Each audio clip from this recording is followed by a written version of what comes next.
In today's mental health check, in recent months, we've been seeing layoffs in a number of industries, and it's not just impacting our financial well-being. According to a recent survey, 1 in 3 adults say they feel layoff anxiety.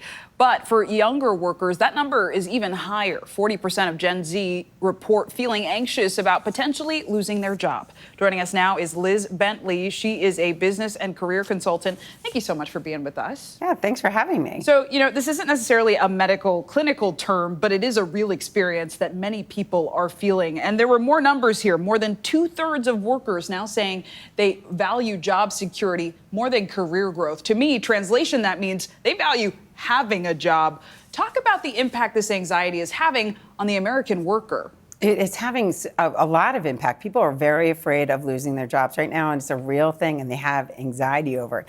It's giving them a tremendous amount of fear. It's changing the workplace within reason, bringing down some productivity. People have a little bit less trust because there's more blame and excuses going around, and less engagement. Some people are not even coming to work because they're getting so upset they're feeling sick over it. So it really can be an issue for people. Can we talk about if this is a universal experience across industries? Where are we seeing the most layoffs? And also, I know there are different types of workers now, hybrid, in person.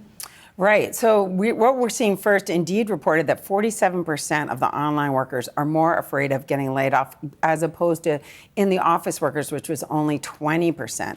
And we are seeing across a variety of industries. Now, first, we have to recognize this is a bit of a correction from overhiring during the pandemic.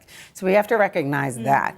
But where we're also seeing the highest amount of layoffs is in tech, where over 1/3 of the people are afraid of getting laid off and feel that they're going to get laid off this year.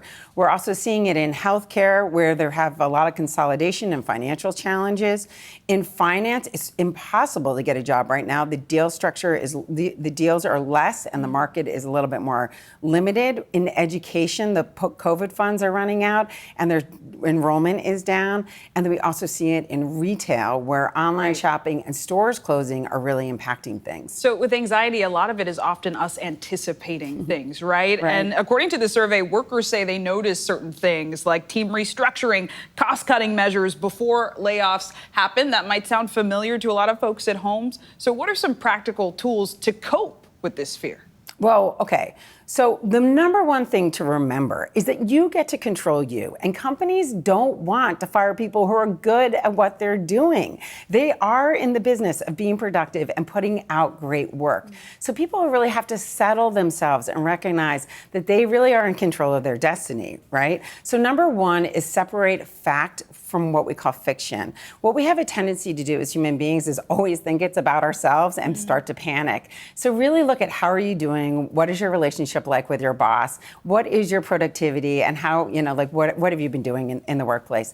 The second thing is channel your fear to give you more focus rather than less. Yeah, and I appreciate that you're saying see the big picture, because it does sound like, while a lot of it, our performance is in our hands, sometimes it's not in terms of where these decisions come down to. So just in a line or two, what's your tip if someone does get laid off? How can they manage that experience? Well, if they do get laid off, then immediately work with some urgency to get into the job market and get working at it right away. Well, thank you for working with us, Liz Bentley. We appreciate it. Thank you. Yeah, thank you. And thanks for being with us. We got a lot more news ahead on Daily.